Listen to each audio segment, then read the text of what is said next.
بعد أعوذ بالله من الشيطان الرجيم يا أيها الناس اتقوا ربكم الذي خلقكم من نفس واحدة وخلق منها زوجها وبث منهما رجالا كثيرا ونساء واتقوا الله الذي تساءلون به والأرحام إن الله كان عليكم رقيبا. அல்லாஹ் சுப்ஹானஹு தஆலா எங்களுக்கு செய்த மிகப்பெரிய ஒரு அருட்கொடையின் காரணமாக நானும் நீங்களும் இந்த நேரத்திலே அல்லாஹுடைய மார்க்கத்தில் சில விடயங்களை படிப்பதற்காக வேண்டி இந்த இடத்திலே ஒன்று கூடியிருக்கின்றோம். அன்பார்ந்த சகோதரர்களே, இந்த நேரத்திலே அல்லாஹ் சுப்ஹானஹு தஆலா இந்த மிக சோதனையான இந்த காலத்திலே நாங்கள் அல்லாஹ்விடத்திலே அதிகம் நெருங்க வேண்டியவர்களாக, அவனின் பக்கம் அதிகம் அதிகம் தௌபா பாவன் மன்னிப்பு தேடக்கூடியவர்களாக நாங்கள் இருக்க வேண்டும் என்ற அடிப்படையிலே இன்றைய இந்த நிகழ்ச்சியிலே தௌபா என்ற, அதாவது பாவ மன்னிப்பு என்கின்ற அந்த விடயத்தோடு சம்பந்தப்பட்ட சில விடயங்களை உங்களோடு பகிர்ந்து கொள்ளலாம் என்று விரும்புகின்றேன். அன்பார்ந்த சகோதரர்களே, அல்லாஹ் சுப்ஹானஹு தஆலா இந்த உலகத்திலே அடியார்களை படைத்து இந்த அடியார்களை பாவம் செய்யக்கூடியவர்களாக இந்த உலகத்திலே அல்லாஹ் சுப்ஹானஹு தஆலா படைத்திருக்கின்றான். இப்படி இந்த மனித சமுதாயத்தை படைத்து அல்லாஹ் சுப்ஹானஹு தஆலா இந்த அடியார்கள் இந்த உலகத்திலே பாவம் செய்கின்ற பொழுது இந்த பாவங்களை அல்லாஹ் சுப்ஹானஹு தஆலா மன்னிக்க கூடியவனாகவும் இருக்கின்றான். இதை பற்றி அல்லாஹ் சுப்ஹானஹு தஆலா அல் குர்ஆனிலே கூறும் பொழுது, வதூபு இலல்லாஹி ஜமீஅன் அய்யுஹல் முஃமினூன் லஅல்லகும் துஃப்லிஹூன், முஃமின்களே நீங்கள் அனைவரும் அல்லாஹ்விடத்தின் பக்கம் நீங்கள் மீளுங்கள், அல்லாஹ்விடத்திலே நீங்கள் பாவ மன்னிப்பு கேட்டு நீங்கள் அல்லாஹ்வின் பால் நீங்கள் மீளுங்கள், லஅல்லகும் துஃப்லிஹூன், அவ்வாறு நீங்கள் மீளுகின்ற சந்தர்ப்பத்தில் அப்போது தான் நீங்கள் வெற்றி பெறுவீர்கள் என்று அல்லாஹ் சுப்ஹானஹு தஆலா இந்த வசனத்திலே கூறி காட்டுகின்றான். அன்பார்ந்த சகோதரர்களே, இந்த வசனத்தை நாங்கள் உற்று நோக்கி பார்க்கும் பொழுது இந்த வசனத்திலே அல்லாஹ் சுப்ஹானஹு தஆலா யாரை நோக்கி பேசுகின்றான் என்று சொன்னால், இந்த இஸ்லாமிய மார்க்கத்திலே மிகச்சிறந்த ஒரு படைப்பு, மிகச்சிறந்த ஒரு சமுதாயம் வாழ்ந்த ஒரு காலம் அல் சஹாபாக்களுடைய காலம். மிகச்சிறந்த ஒரு நபி இந்த உலகத்திலே வாழ்ந்த காலம் அது அல்லாஹ்வின் தூதர் ஸல்லல்லாஹு அலைஹி வஸல்லம் அவர்கள் இந்த உலகத்திலே இருக்கும் பொழுது, அவரோடு மிகச் சிறந்த சமுதாயம் இந்த உலகத்திலே இருக்கும் பொழுது இந்த ஆயத்திலே அல்லாஹ் சுப்ஹானஹு தஆலா, முஃமின்களே நீங்கள் அல்லாஹ்வின் பக்கம் நீங்கள் தௌபா செய்து பாவ மன்னிப்பு கோரி நீங்கள் மீளுங்கள் என்று அல்லாஹ் சுப்ஹானஹு தஆலா கூறி காட்டிவிட்டு அப்பொழுது தான் நீங்கள் வெற்றி பெறுவீர்கள் என்று அல்லாஹ் கூறுவதை நாங்கள் பார்க்கின்றோம். அன்பார்ந்த சகோதரர்களே, நாங்கள் சற்று யோசித்து பார்க்க வேண்டும். அதாவது அல்லாஹ்வின் தூதர் ஸல்லல்லாஹு அலைஹி வஸல்லம் அவர்களை நோக்கி அல்லாஹ் சுப்ஹானஹு தஆலா இந்த வசனத்திலே இப்படி கூறுகின்றான் என்று சொன்னால், நாங்கள் எந்த அளவு அல்லாஹ்விடத்திலே பாவ மன்னிப்பு தேடக்கூடியவர்களாக இருக்க வேண்டும் என்பதை நாங்கள் உணர வேண்டும். அதே போன்று அல்லாஹ் சுப்ஹானஹு தஆலா இன்னொரு வசனத்திலே, யாரெல்லாம் அல்லாஹ்விடத்திலே பாவ மன்னிப்பு தேடவில்லையோ அவர்கள் அநியாயக்காரர்கள் என்று அல்லாஹ் சுப்ஹானஹு தஆலா குறிப்பிடுவதை நாங்கள் பார்க்கின்றோம். அல்லாஹ் சுப்ஹானஹு தஆலா சூரத்துல் ஹுஜராத்திலே 11வது வசனத்திலே அல்லாஹ் கூறி காட்டுகின்றான், வமன் லம் யதுப் ஃபஉலாயிக ஹுமுல் ஸாலிமூன், யார் பாவ மன்னிப்பு தேடி அல்லாஹ்வின் பால் மீளவில்லையோ ஃபஉலாயிக ஹுமுல் ஸாலிமூன், அவர்கள் தான் அநியாயக்காரர்கள் என்று அல்லாஹ் கூறி காட்டுவதை பார்க்கின்றோம். அன்பார்ந்த சகோதரர்களே, இந்த இரண்டு விடயங்களையும் இந்த இரண்டு ஆயத்துக்களையும் நாங்கள் பார்க்கின்ற பொழுது, யாரெல்லாம் இந்த உலகத்தில தௌபா செய்கின்றார்களோ அவர்கள் வெற்றியாளர்கள், யாரெல்லாம் இந்த உலகத்தில தௌபா செய்யவில்லையோ அவர்கள் தான் அநியாயக்காரர்கள் என்று அல்லாஹ் கூறுவதாக இருந்தால், இந்த இரண்டு வசனங்களின் மூலமாக நாங்கள் இந்த தௌபாவுடைய முக்கியத்துவத்தை இதனூடாக நாங்கள் புரிந்து கொள்ள வேண்டும். ஏனென்று சொன்னால் இது ஒரு சாதாரண ஒரு வணக்கம் கிடையாது. அல்லாஹ் சுப்ஹானஹு தஆலா ஒவ்வொரு அடியானிடத்திலேயும் அவன் எதிர்பார்க்கக்கூடிய மிக முக்கியமான ஒரு வணக்கமாக இருக்கின்றது. பொதுவாக வணக்கங்களை பொறுத்தவரை, பொதுவாக இபாதத்துக்களை பொறுத்தவரை அல்லாஹ் சுப்ஹானஹு தஆலா இந்த இபாதத்தினூடாக அல்லாஹ் சுப்ஹானஹு தஆலா மனிதனிடத்திலிருந்து எதை எதிர்பார்க்கின்றான் என்று சொன்னால், உபூதியத் என்று சொல்லப்படக்கூடிய அந்த அடிமைத்துவ பண்பை அல்லாஹ் சுப்ஹானஹு தஆலா ஒவ்வொரு அடியாரிடமிருந்து அல்லாஹ் எதிர்பார்க்கக்கூடியவனாக இருக்கின்றான். உபூதியத் என்றால் அடிமைத்துவ பண்பு என்றால், யா அல்லாஹ், அதாவது உன்னிடத்திலே நாங்கள் அனைவரும் இந்த உலகத்திலே எப்படிப்பட்ட நிலையில் வாழ்ந்தாலும், எப்படிப்பட்டவர்களாக இருந்தாலும் உன்னுடைய அடிமைகள் தான் என்று அல்லாஹ் சுப்ஹானஹு தஆலா ஒவ்வொரு அடியானும் ஒவ்வொரு சந்தர்ப்பத்திலேயும் அவர்கள் தன்னுடைய அடிமைத்துவத்தை வெளிப்படுத்துவதை அல்லாஹ் சுப்ஹானஹு தஆலா ஒவ்வொரு அடியானுடைய இபாதத்தின் ஊடாக அல்லாஹ் சுப்ஹானஹு தஆலா விரும்பக்கூடிய செய்தியை நாங்கள் பார்க்கின்றோம். எனவே அன்பார்ந்த சகோதரர்களே, இந்த அடிமைத்துவத்தை, இந்த மனிதனுடைய இயலாமையே, இந்த மனிதன் இறைவனின் பால் தேவை உள்ளவன் என்பதை நிரூபிக்கக்கூடிய மிக முக்கியமான ஒரு இபாதத்து இந்த தௌபாவாக காணப்படுகின்றது. இந்த தௌபாவின் மூலமாக அல்லாஹ் சுப்ஹானஹு தஆலா அந்த அடியானுடைய பாவங்களை மன்னிப்பதோடு, இந்த அடியானுக்கு அவன் தௌபா செய்ததன் காரணமாக பலவிதமான அந்தஸ்துக்களையும் அல்லாஹ் உயர்த்தி கொடுக்கின்ற காட்சியை நாங்கள் ஹதீஸ்களிலே நாங்கள் பார்க்கின்றோம். அன்பார்ந்த சகோதரர்களே, அல்லாஹ்வின் தூதர் ஸல்லல்லாஹு அலைஹி வஸல்லம் அவர்கள் அல்லாஹ்வின் தூதர் ஸல்லல்லாஹு அலைஹி வஸல்லம் அவர்கள் கூறுகின்றார்கள், யா அய்யுஹன்னாஸ், மக்களே, தூபு இலல்லாஹ், நீங்கள் அல்லாஹ்வின் பக்கம் தௌபா செய்து பாவ மன்னிப்பு கேட்டு அல்லாஹ்வின் பால் நீங்கள் மீளுங்கள். ஃபவல்லாஹி இன்னி லஅதூபு ஃபில் யௌமி அக்ஸர மின் 70 மர்ரா. அல்லாஹ்வின் மீது சத்தியமாக நான் ஒவ்வொரு நாளும் அல்லாஹ்விடத்திலே 70 விடுத்தத்திற்கு மேலாக நான் அல்லாஹ்விடத்திலே தௌபா செய்கின்றேன், பாவ மன்னிப்பு தேடுகின்றேன் என்று அல்லாஹ்வின் தூதர் ஸல்லல்லாஹு அலைஹி வஸல்லம் அவர்கள் கூறிய காட்சியை நாங்கள் பார்க்கின்றோம். அன்பார்ந்த சகோதரர்களே, அப்படி என்று சொன்னால் ஒரு நபி இந்த உலகத்திலே, அதுவும் ஒரு சமுதாயத்துக்கு வழிகாட்டுவதற்காக வேண்டி அனுப்பப்பட்ட அல்லாஹ்வின் தூதர் ஸல்லல்லாஹு அலைஹி வஸல்லம் அவர்களே ஒரு நாளைக்கு 70 விடுத்தம் தௌபா பாவ மன்னிப்பு கேட்கக்கூடியவர்களாக இருந்தால் என்று சொன்னால், நாங்கள் ஒவ்வொரு நாளும் எத்தனை தடவை அல்லாஹ்விடத்திலே நாங்கள் செய்த தவறுக்காக அல்லாஹ்விடத்திலே பாவ மன்னிப்பு கேட்க கடமைப்பட்டவர்களாக இருக்கின்றோம் என்பதை நாங்கள் புரிந்து கொள்ள வேண்டும். அன்பார்ந்த சகோதரர்களே, நாங்கள் நினைக்கின்றோம், அதாவது பெரும்பான்மையானவர்கள் நினைக்கின்றார்கள், நாங்கள் எங்களுடைய வாழ்க்கையிலே என்னதான் பாவங்களை செய்திருக்கின்றோம், என்னதான் பாவங்களை நாங்கள் தௌபா கேட்பதற்காக வேண்டி செய்திருக்கின்றோம், நான் இன்னொரு சின்ன பாவங்களை மாத்திரம்தானே என்னுடைய வாழ்க்கையிலே செய்திருக்கின்றேன் என்று, அதாவது தன்னுடைய அந்த ஆத்மாவை அவர்கள் தவறாக எடை போடக்கூடியவர்களாக இருப்பதை நாங்கள் பார்க்கின்றோம். அன்பார்ந்த சகோதரர்களே, நிச்சயமாக இப்படி யாரெல்லாம் என்கிறார்களோ இவர்கள் ஒழுங்கான முறையிலே தௌபாவை புரியவில்லை. இவர்கள் ஒழுங்கான முறையிலே இந்த மனித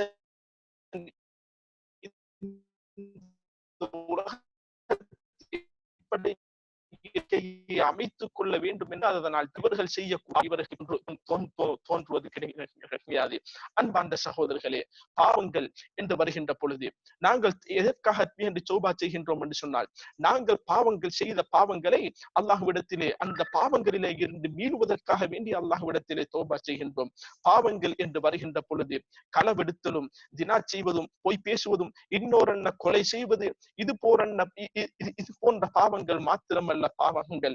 அல்லாஹ் சுப்ஹானஹு தஆலா எங்களுக்கு ஆஃபியத்தை தந்து, எங்களுக்கு அல்லாஹ் சுப்ஹானஹு தஆலா அதாவது இந்த உலகத்திலே ஒழுங்கான முறையிலே வாழுவதற்கு எங்களுக்கு ஆஃபியத்தை தந்து, இந்த ஆஃபியத்துக்கு நன்றி கெட்டவர்களாக, இந்த ஆஃபியத்துக்கு அதாவது அல்லாஹ் சுப்ஹானஹு தஆலா எங்களுக்கு தந்த அந்த சுகத்துக்கு நாங்கள் நன்றி கெட்டவர்களாக மாறுவதும் வாழுவதும், அவனை மறந்து வாழ்வதும், இதுவும் மிகப்பெரிய பாவமாக இருக்கின்றது.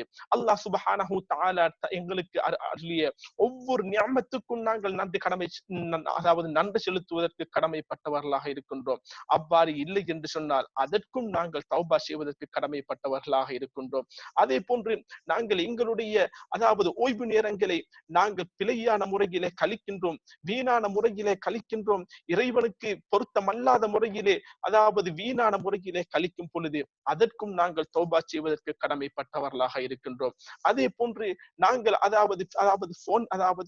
அந்த ஒவ்வொரு நாளும் வாட்ஸ்அப் வழியாகவும், இன்னும் பேஸ்புக் வழியாகவும், இன்னும் பல இன்னும் பல கட்டங்களிலே நாங்கள் இன்னொரு இந்த சோசியல் மீடியாக்களின் ஊடமாக எங்களை அறியாமலேயே இன்னொரு விடயங்களை நாங்கள் அல்லாஹ்வுக்கு பொருத்தமில்லாத விடயங்களை பார்க்கின்ற பொழுது அதற்கும் நாங்கள் தௌபா செய்வதற்கு கடமைப்பட்டவர்களாக இருக்கின்றோம். இப்படி பார்த்தோம் என்று சொன்னால் அன்பார்ந்த சகோதரர்களே, நாங்கள் எங்களுடைய வாழ்க்கையில நலவுகள் செய்வதை விட, நாங்கள் இபாதத்துக்களை செய்வதை விட, இது போன்ற பாவமான காரியங்களை எங்களை அறியாமலேயே நாங்கள் செய்து கொண்டிருக்கின்றோம். இதற்காக வேண்டி நாங்கள் அல்லாஹ்விடத்திலே ஒவ்வொருவரும் தௌபா செய்வதற்கு கடமைப்பட்டவர்களாக இருக்கின்றோம். அன்பார்ந்த சகோதரர்களே, அல்லாஹ் சுப்ஹானஹு தஆலா அல்கின்ற பொழுது அல்லாஹ் சுப்ஹானஹு தஆலா எந்த அளவு சந்தோஷப்படுகின்றான் என்று சொன்னால், அல்லாஹ் சுப்ஹானஹு தஆலா அல்லாஹ்வின் தூதர் ஸல்லல்லாஹு அலைஹி வஸல்லம் அவர்கள் குறிக்காட்டுகின்றார்கள். ஒரு அடியான் பாலைவனத்திலே பிரயாணம் செய்கின்றான். பிரயாணம் செய்கின்ற பொழுது அந்த பிரயாணத்தின் களைப்பின் காரணமாக ஒரு இடத்திலே ஓய்வெடுப்பதற்காக இந்த இடத்திலே அவன் ஓய்வெடுத்து அதாவது அந்த பிரியான களைப்பின் காரணமாக அவன் ஒரு அவனுக்கு அவனை அறியாமலேயே தூக்கம் சென்று விடுகின்றது. அந்த நேரத்திலே அந்த தூக்கம் முடிந்து அவன் எழும்பி பார்க்கின்ற பொழுது அவன் அந்த வாகனம் அவனை விட்டு சென்று விட்டது. அவனுக்கு உண்ணுவதற்கு தேவையான, குடிப்பதற்கு தேவையான அனைத்து பொருட்களும் அந்த வாகனத்திலே காணப்படுகின்றது. இந்த நேரத்திலே அந்த அடியான் அங்கே இங்கேயும் அவன் அலைந்து பார்க்கின்றான். தான் அந்த வாகனம், அந்த ஒட்டகம் அவனை விட்டு அது சென்று விட்டது. பாலைவனத்தை பொறுத்தவரை ஒரு பிரயாணி இப்படியாப்பட்ட ஒரு நிலையிலே தன்னுடைய அந்த ஒட்டகத்தை அவன் கைவிடுவாமாக இருந்தால் அவனால் நடந்து அவனுக்கு ஒரு கரை காணவும் முடியாது. அவனுக்கு அதே போன்று உண்ணுவதற்கு, குடிப்பதற்கு எந்த விதமான பொருட்களும் இல்லை என்கின்ற நிலையில் மௌத்து தான் அவனுக்கு இறுதி தீர்வு என்று அவன் எண்ணுகின்ற ஒரு தருணம் வரும். அப்படியாப்பட்ட அந்த தருணத்தை அவன் எண்ணி இதற்கு பின்னாலேயே எனக்கு விமோசனம் கிடைக்காது என்று அவன் நிராசை அடைந்து அவன் அதே இடத்திலே அவன் மருக இருக்கின்ற பொழுது அவனுக்கு தூக்கம் சென்று விடுகின்றது.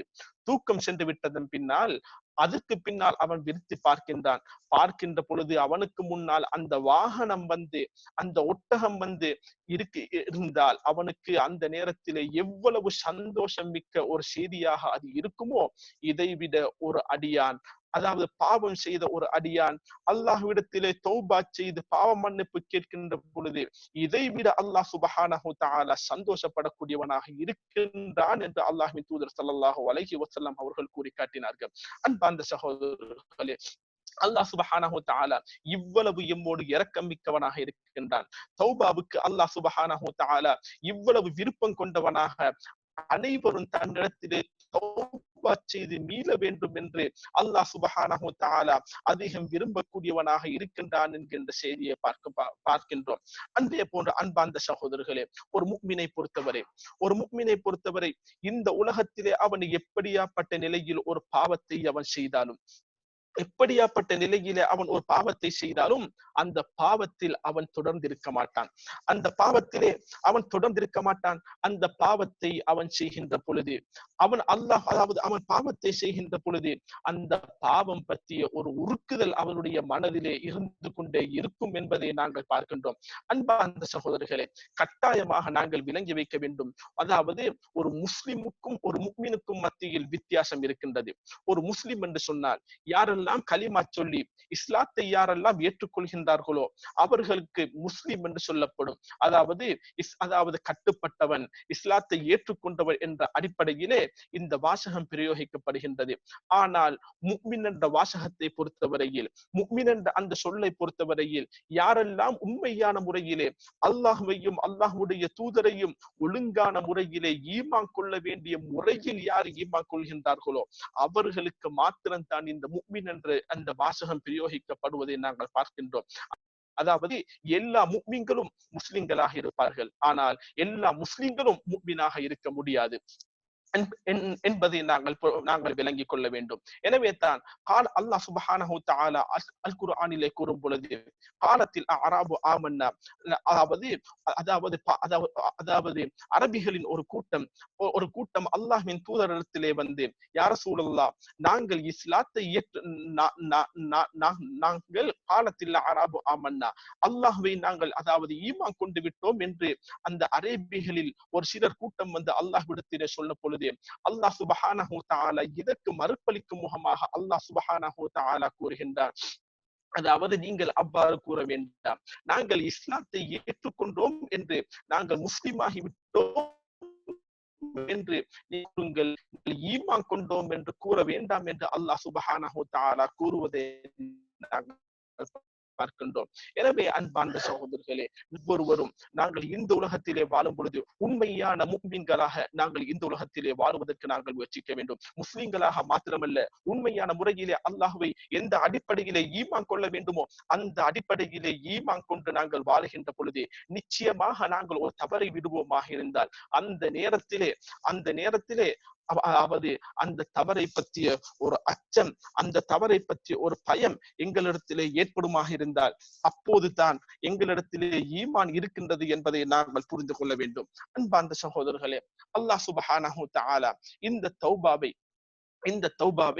அல்லாஹ் சுப்ஹானஹு வ தஆலா ஒரு மிக முக்கியமான ஒரு இபாதத்தாக, அவனின் பக்கம் நெருங்குவதற்குரிய மிக முக்கியமான ஒரு இபாதத்தாக ஆக்கிவிட்டு இந்த தௌபாவை எவ்வாறு நாங்கள் செய்ய வேண்டும் என்பதை நாங்கள் பார்க்கின்ற பொழுது, ஒரு அடியான் தௌபா செய்வதாக இருந்தால் அந்த தௌபா செய்யும் பொழுது மிக முக்கியமான 3 விடயங்கள் அந்த தௌபாவிலே உள்ளடக்கப்பட்டதாக இருக்க வேண்டும்.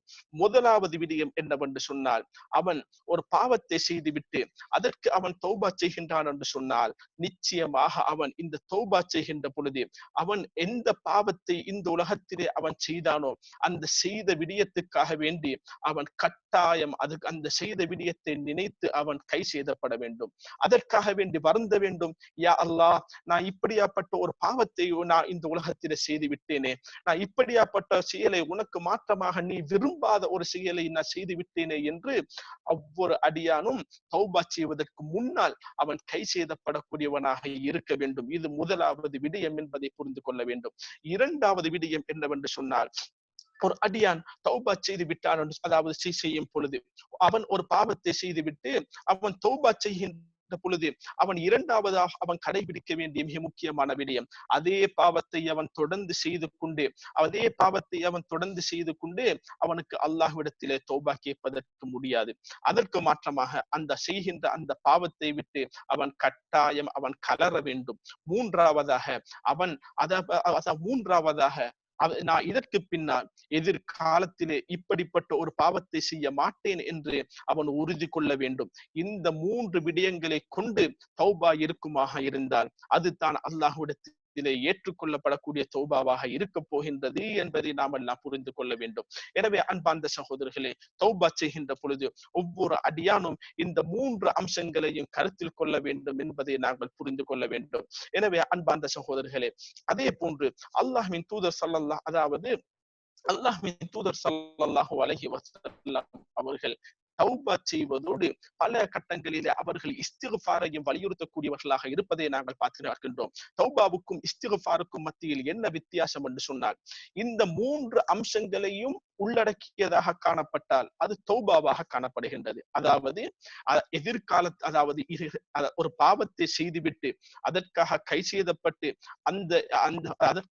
செய்தப்பட்டு அந்த பாவத்திலே இருந்து அவன் மீண்டு இதற்கு பின்னால் நாம் இப்படியாப்பட்ட பாவங்களை செய்ய மாட்டேன் என்று அவன் உறுதி கொண்டு இறைவனிடத்திலே அவன் மீளுவனாக இருந்தால், இதற்கு இந்த 3 அம்சங்களையும் உள்ளடக்கி காணப்படுவமாக இருந்தால் இதற்கு தௌபா என்று சொல்லப்படும். இஸ்திக்ஃபார் என்று சொன்னால் இஸ்திக்ஃபார் என்று சொன்னால் அது அல்லாஹ்விடத்திலே, யா அல்லாஹ், அது சும்மா, அதாவது என்னுடைய பாவங்களை மன்னித்து விடு, அஸ்தக்ஃபிருல்லாஹ் என்று அல்லாஹ்விடத்திலே சொல்லுவது, பாவ மன்னிப்பு கோருவது. அதற்கு இஸ்திக்ஃபார் செய்வதற்கு அவன் முன்னால் பாவம் செய்திருக்க வேண்டும் என்ற ஒரு நிபந்தனை கிடையாது. முன்னால் அவன் பாவம் செய்திருக்க வேண்டும் என்ற ஒரு நிபந்தனை கிடையாது. பொதுவாக அதே போன்று முன்னால் அவன் செய்கின்ற அந்த பாவத்துக்கு அவன் கை செய்தப்படக்கூடிய அந்த விடயமும் இஸ்திக்ஃபாரிலே கிடையாது. எனவே பொதுவாக அல்லாஹ்விடத்திலே யா அல்லாஹ் என்னுடைய பாவத்தை மன்னித்து விடு என்று அல்லாஹ்விடத்திலே வேண்டுவது, அப்படி அல்லாஹ்விடத்திலே வேண்டுவதற்கு இஸ்திக்ஃபார் என்று சொல்லப்படும். எனவே தௌபாவுக்கும் இஸ்திக்ஃபாருக்கும் மத்தியிலே வேறு அதாவது வித்தியாசம் காணப்படுகின்றது என்பதையும் நாங்கள் புரிந்து கொள்ள வேண்டும்.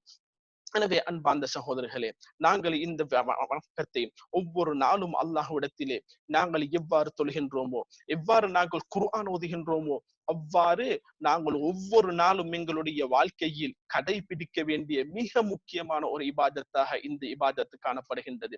குறிப்பாக இந்த சூழ்நிலையை பொறுத்தவரையே, அதாவது இந்த நோய், அதாவது பரவி கொண்டு வரக்கூடிய இந்த நோய், அதாவது நாங்கள் இன்று இருப்போமா நாளை இருப்போமா என்கின்ற ஒரு சந்தேகத்திலே உலகத்திலே மிக பிரமாண்டமான அளவிலே அது பரவிக்கொண்டு வருகின்றது. சுமாராக 13 லட்சம் மக்கள்களை காவு கொண்ட ஒரு நோயாக இந்த நோய் மாறி இருப்பதை பார்க்கின்றோம். பல்லாயிரக்கணக்கான மக்களை கொன்றொழித்த ஒரு நோயாக இந்த நோயை பார்க்கின்றோம். நிச்சயமாக இப்படியாப்பட்ட ஒரு நிலை நாங்கள் மாறுவதற்கு ஒரு சந்தர்ப்பமாக இருந்து கொண்டிருக்கின்றது. நாங்கள் பாவங்களை செய்திருக்கின்றோம். இந்த நிலைமையிலே நாங்கள் கட்டாயம் அல்லாஹ்விடத்திலே ஒவ்வொருவரும் ஒவ்வொரு நாளும் அல்லாஹ்விடத்திலே நாங்கள் செய்த பாவங்களை நினைத்து அல்லாஹ்விடத்திலே நாங்கள் தௌபா செய்து நாங்கள் பாவ மன்னிப்பு செய்யக்கூடியவர்களாக இருக்க வேண்டும் என்று நான் ஞாபகமூட்டி இந்த உபதேசத்தை நான் முடித்துக் கொள்கிறேன்.